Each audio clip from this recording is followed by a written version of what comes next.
All right. Welcome to another episode of Book Faces Live, the show where we talk to the faces behind your books. I'm Nathan Van Coops. I'm your host. And today I'm excited to bring you an interview with author Tom Reynolds. Hi, Tom. Welcome to the show. Hello. Thanks for having me, Nathan. So Tom and I, we met at the Novelist Inc. conference last year. We actually got to meet in person and hang out, which was fantastic. Yeah, I think we met. We were both in was it a YA, after hours group? Yeah, I think so. Trying to learn a little bit more about that and how to make that work. Yeah, and then we both realized that we write YA sci-fi, and we were like, oh, we should talk to each other. Yeah, exactly. I've seen your books online fairly often. You have gorgeous covers, and I want to say we have the same cover designer. Do you use Damon Za? I do. Yeah, so I know we run in some similar circles there. For people who are watching, for readers, can you tell us a little bit about your books and kind of what people can expect when they pick up a Tom Reynolds story? So I have 3 books and a novella / short novel that just came out. They all take place in the same series. The series is called Meta, which is the name of the first book. And basically it's a YA superhero novel series that follows protagonist, Connor Connolly, who lives in this world where superheroes did exist, but they haven't for the past 10 years. There was a big climactic battle, and after that battle, everybody's powers stopped working. And we pick up 10 years later. He is living with his older brother. His parents died in that battle, as far as he knows, as civilians. We find out later that might not have been the case. But we pick up on him. His older brother, who's maybe in his mid-20s, is his guardian. Mm-hmm. He's 16, and one night he finds a pair of metabands, which are what these bracelets kind of that give people superpowers, and he becomes the first superhero that the world's seen in 10 years. That's a pretty exciting premise. Thank you. I read the intro myself yesterday. I was reading through it, and it has a lot of, I think, people that understand sort of the basic superhero tropes of, like Peter Parker, the unpopular kid suddenly becoming the superhero and having to figure out his life. You have a lot of those sort of common themes going on. So what do you think resonates with readers about your books? Because they've been very successful. So how have you taken sort of some of those standard superhero tropes and then built on them and made them your own? I tend to lean into humor a lot in the books. Mm-hmm. The protagonist is very sarcastic, very self-deprecating. He is very aware, much like a Peter Parker, in how strange all of this is and how unlikely it is. Okay. So I think that's definitely an aspect, and I think people like the idea that the world that it's set in is already previously lived in. There kind of was already this age of heroes that we don't know that much about in the beginning, but it's kind of unravels throughout the story.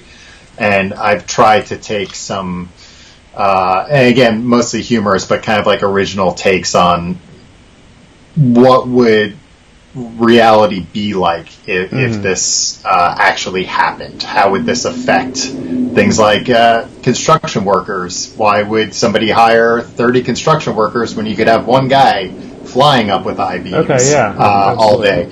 So things like that. I try and find interesting things that I haven't seen before in the genre to put into the books to make the world feel a little more lived in. Yeah, that's fantastic. I did like kind of the depth of having some history. It reminded me a little bit of The Incredibles or something like that, where it's kind of you've got this past already there and you're walking into something. You're not starting fresh. I did like that feeling of depth. So you said there's 3 books in the series plus a novella. Is the series complete now, or will there be more books in the future? There will be more. I'm working on the 4th book now, but the first 3 do have an arc of their own. Mm-hmm. So I'd always intended on writing more, but those first 3, that was kind of the plan from the first book of the story that I wanted to tell in the 2nd and 3rd book. So that's kind of why I've taken some time in between and wrote this novella, which is a prequel novella. But yeah, there will be more books. Okay. I'm much slower than I wish I were. I understand your pain there. You and I are on a similar page of production, I think, when it comes to putting stuff out. I'm maybe 1 a year at this point is what I've been able to manage, but it's hard. I know you and I both listen to a lot of author podcasts, and hearing all these people putting books out every month, but it's hard when you're writing certain genres of fiction, I think.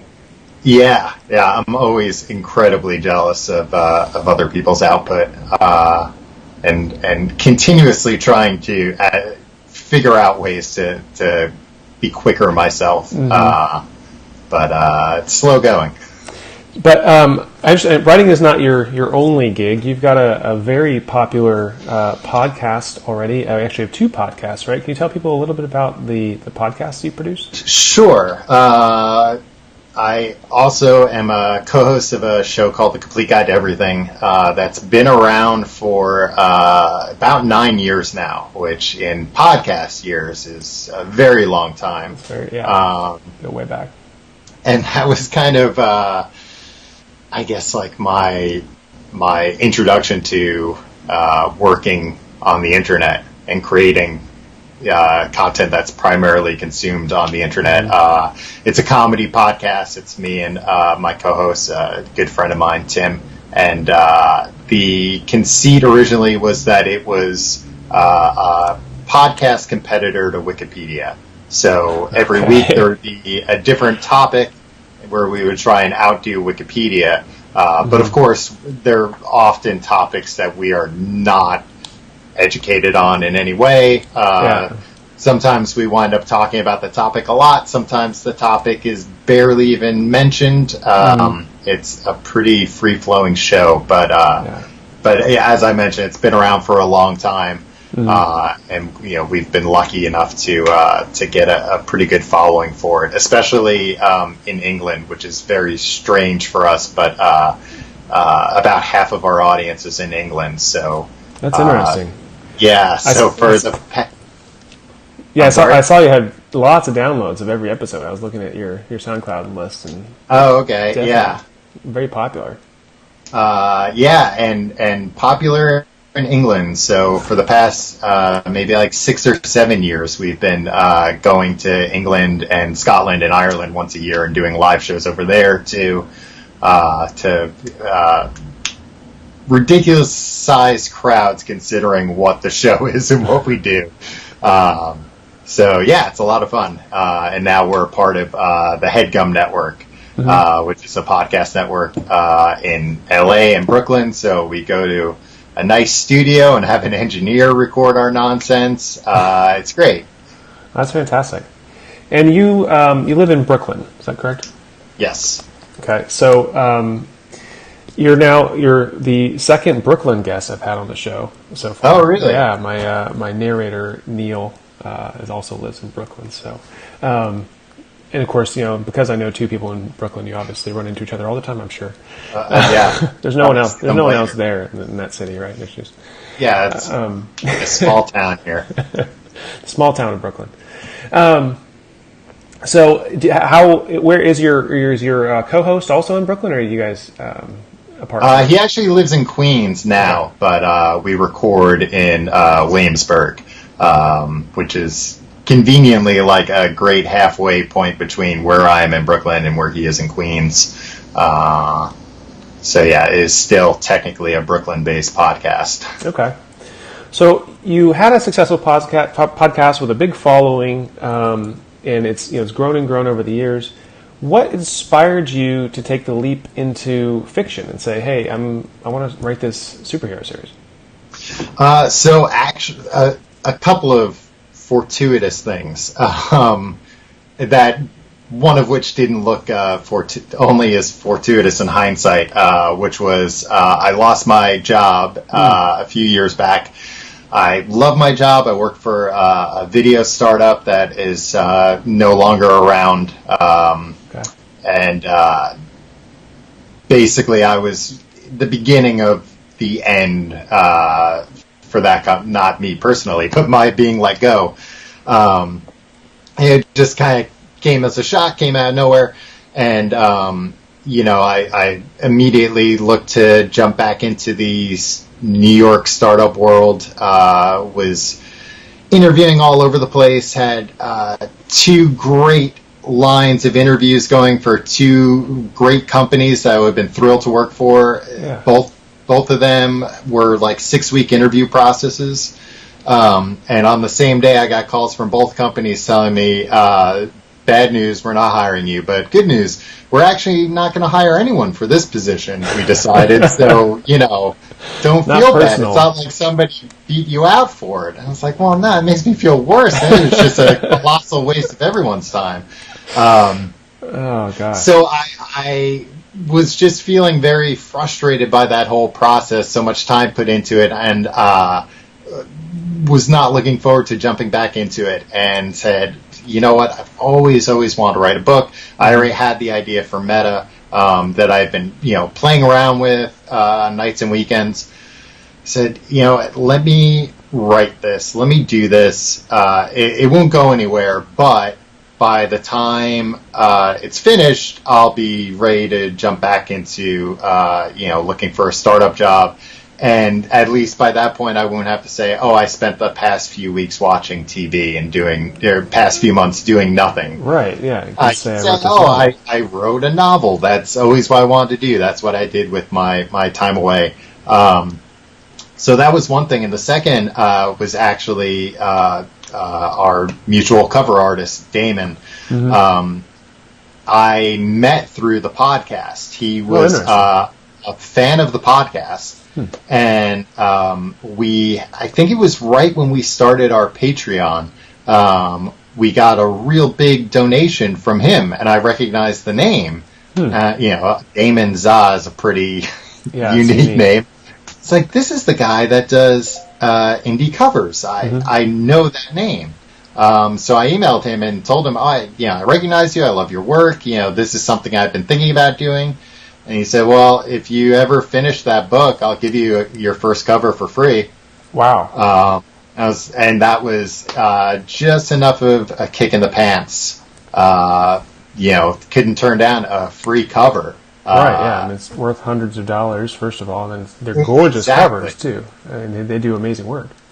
Exactly. So that was that pushed me over the hump there of, all right, I have to do this now. Somebody's offering me this great opportunity. Mm-hmm. The first book did way better than I ever could have imagined, mostly based on that cover. Just such a great looking cover. Yeah. I've kind of never looked back since then. So you had originally conceived of the one story, and then was it easy to take that into a series, or was it a challenge for you? Or did you already conceive of it as a series to begin with? I had conceived of it as a series. The first book ends on a cliffhanger, a little bit of a cliffhanger. That I got a lot of hate for. But the good kind of like, when is the next book out? I want to read the next book. That's important. So I don't think I necessarily knew yet that series is the way to go as an indie author, but I happen to luck into that. Yeah, definitely paid off. We have a question from Kay. She says, Tom, you don't have a Brooklyn accent. Where are you from originally? I am originally... As I went to turn on the Facebook Live so I could see comments. I am originally from Long Island. Okay. So I'm from about, an hour east of Brooklyn. Yeah. enough to be distinct on the accent apparently. So Kay is calling you out there. For anyone else who is watching throughout the episode, definitely post up comments, and we will do our best to answer your questions. Or if you want to just let us know that you're watching and where you're watching from, definitely say hi in the comments. We always appreciate that. We got questions for Tom. So you all of a sudden had a successful series on your hand. You said, okay, I did this thing. It was just going to be a one-off, maybe something to do while I was looking for other work. Then what was the next chapter? Did you just say, okay, I'm just going to dive right into this? And how did you make that leap to saying, okay, I'm an author now?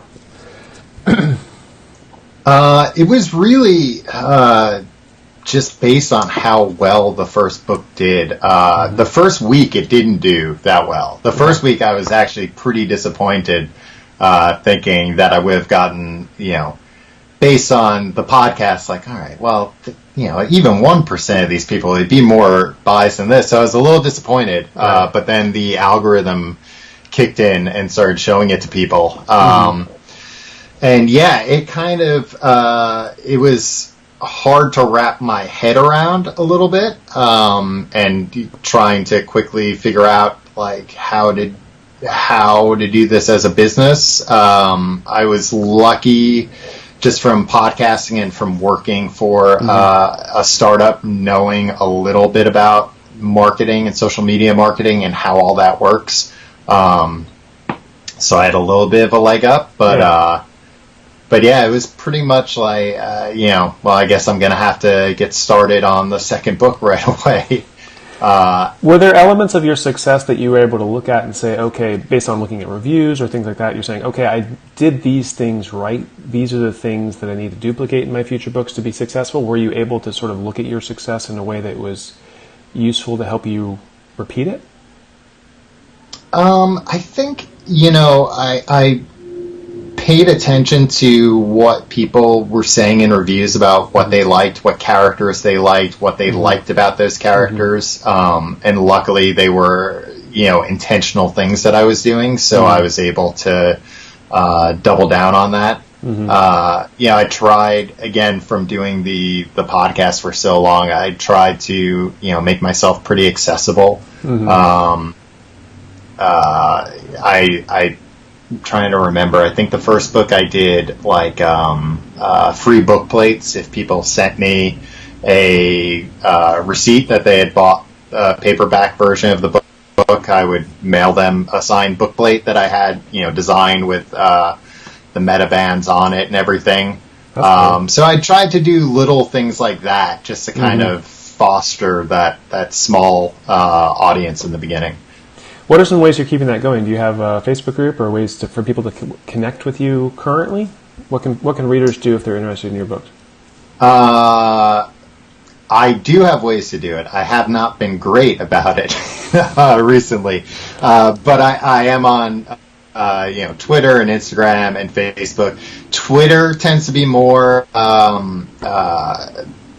stuff related to the podcast, just because Twitter is where I've been longer. Whereas Facebook tends to be more book-related stuff. I, also put my email address in all of my books and, invite people, hey, email me, tell me what you thought about this. And, I'm always happy to talk to people that way. Have you considered writing anything outside the superhero genre, or do you see yourself kind of sticking with this series for the near future? They're definitely, originally, after the third story was wrapped up, I was starting on another story that could have been its own series, but I ran into a lot of story troubles writing that book. But that is something that I want to go back to. I definitely want to keep writing within this series, but I have tons of other ideas that, I'd love to get the ball rolling with. Ideally, I'd love to be one of those authors that has 2 or 3 different series that are similar enough that if you like one, you'll like the other, but different enough that, they have a reason to exist. Yeah, I found it's very difficult. I've got the start of another series now, but getting the crossover is way harder than I expected. So that's definitely a big leap to take. Kay also asks, are you going to have a box set?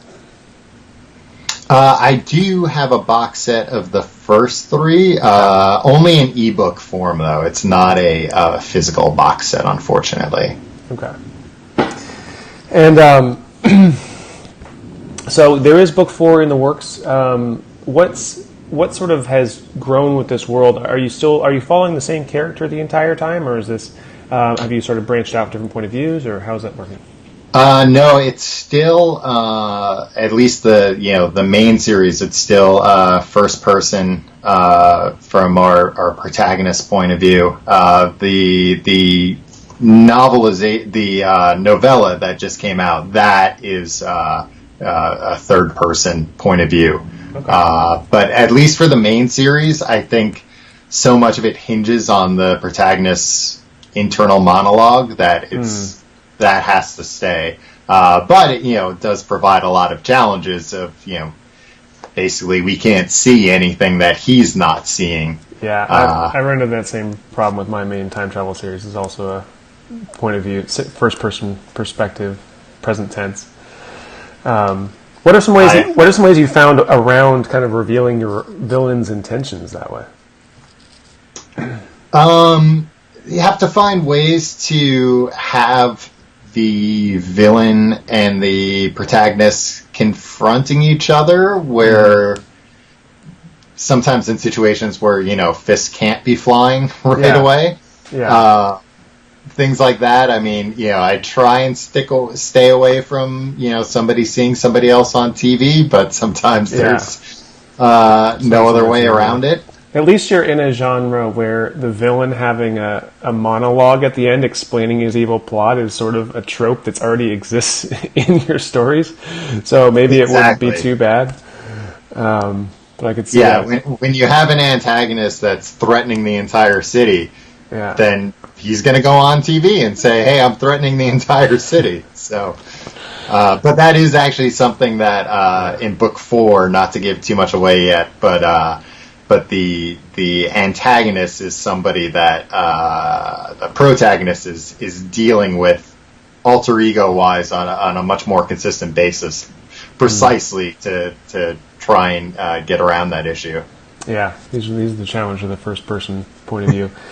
Sean says, downloaded Meta, book limbo cured for now. That's good. You got a new reader today from Sean. Sean's awesome. Thank you. Yeah, and Kay's commenting about you trying to find your box set. Maybe we'll post up a link to Kay's comment later. So if anyone else has questions, if you're looking at things, we can come back on after and maybe add some links to things for you. So we'll help you find that, Kay. Absolutely. So yeah, this is great. Chatting to someone else who's, like I said, writing sort of similar things, and it's been fun getting to chat with you in person. Of course, are you going to be any live events coming up this year that people can find you at besides going to England for your podcast? No, I'll be in England in September doing live shows. Other than that, no, I'm pretty sure I'm going to go back to NINC this year. That'll be fun. Are you going to be there as well? I will be, and I'm trying to talk some more of your fellow superhero writers. Tell me, Alan, who I interviewed previously, and also Todd Hodges, who writes The Never Hero. He's also in your genre. Oh yeah, trying to talk Todd into coming. So maybe we'll have a whole group hanging out this year. That will be fun. That would be great to catch up. Can you tell me a little bit about like what your writing day is like? Because you are obviously juggling multiple things as an entrepreneur. Like, when do you do your writing? I used to do a lot of my writing at night. I think just as the natural, that was how I started when I had a day job. Now I tend to do a lot of it not super early in the morning, but I do work out of, actually now, at least for the time being, 2 writing spaces. One of the great things about living in a gigantic city are that there are things like writing spaces, co-working spaces.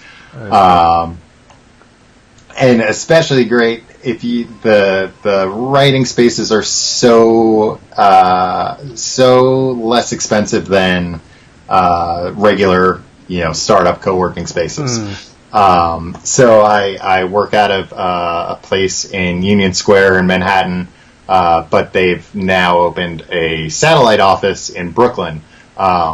It's great, 24 hours, 7 days a week. You can go there, and it's very quiet and nice. Yeah.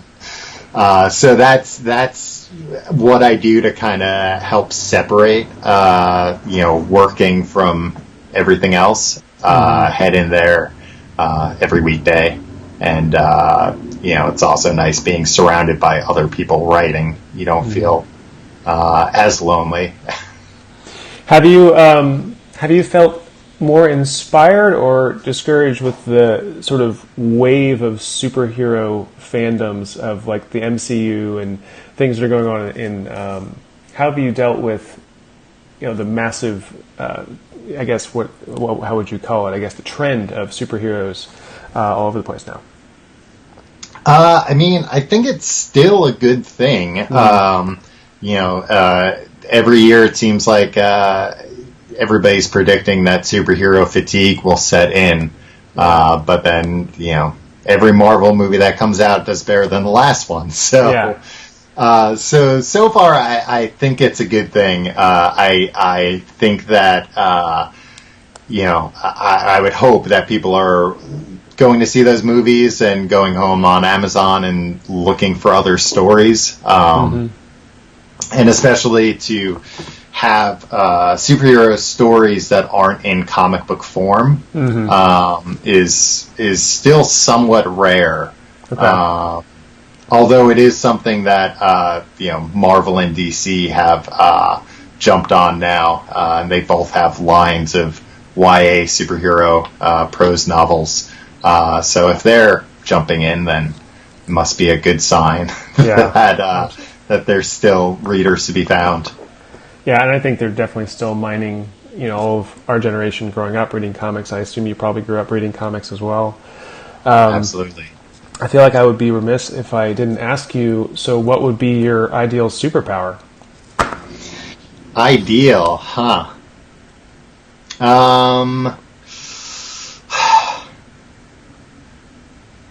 There's so many to choose from. It's a tough question. Yeah, I guess flight. I know that's like a basic answer, but it just seems like it would be so much fun. It would be a blast. Yeah. Although I do have, I forget which book it's in, but I do have a thing about how flight is useless without super speed and invulnerability. Right, so you get shot out of the sky, or you're going to... Yeah, and if you can only fly at the same speed you can walk, then that's not going to be that much fun either. So. Yeah, it's a slow drifting float somewhere. It's not impressive.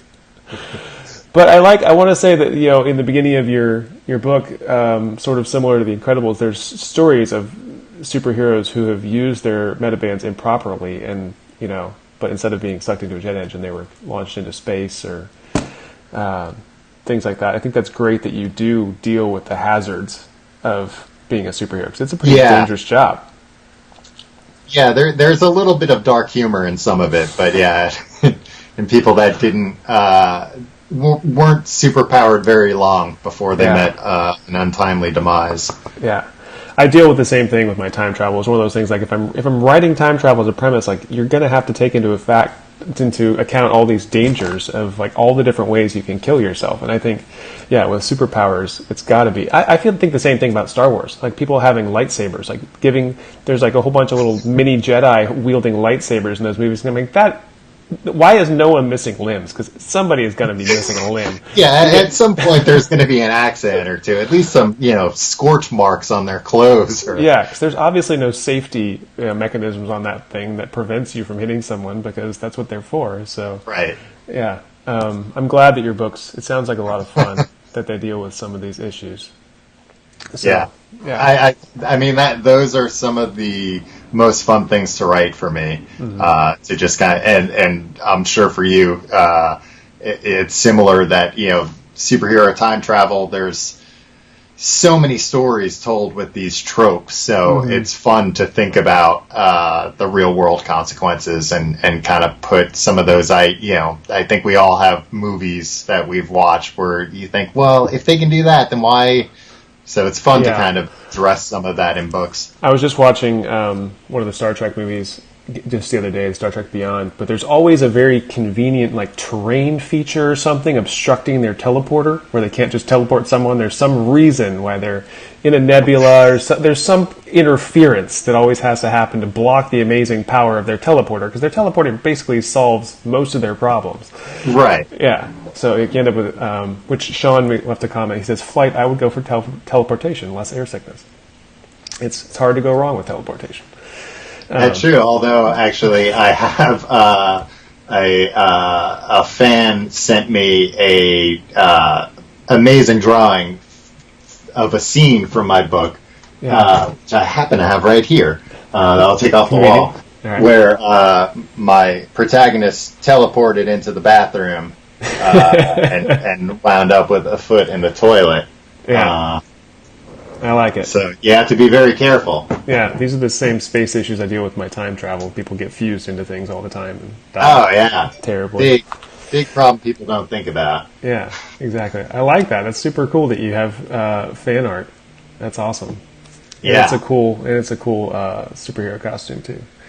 Who do you compare your superhero to? Like, if you say he's similar to someone, who do you compare him to? Any other particular heroes?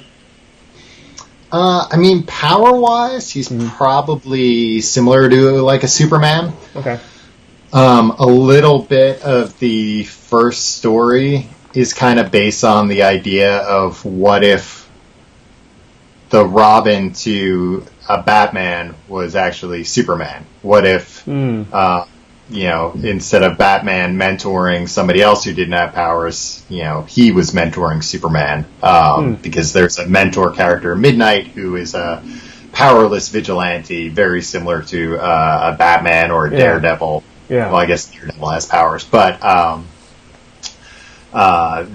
so personality-wise, he's similar to Spider-Man, but power-wise, more of a Superman. His superhero name is Omni. And it's out of the fact that he has pretty much every power.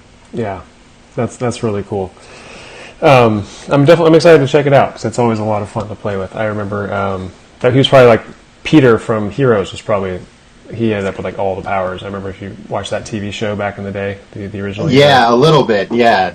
Yeah, but then you always have to have an even stronger villain. So that's always the challenge of you create a hero that powerful for sure.